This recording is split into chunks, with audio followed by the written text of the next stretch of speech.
草踏宝藏宫丁忧尼南巡就是说他每年这个马祖生的诞辰之前，都会举办一个十川十里这类联合南巡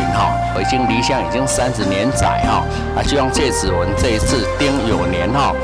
这个南巡回家大典举办的在这个他的这个回家路上我们就做一个红毯恭迎他的圣驾这个妈祖娘娘的慈悲除了保佑我们的游子的平安这个生意兴隆之外呢，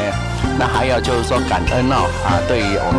我的父亲母亲的身体健康的所谓的保佑我们龙梦活动整个行销呢，所以说才率团回来组一个红毯来恭迎我们的妈祖圣驾回銮。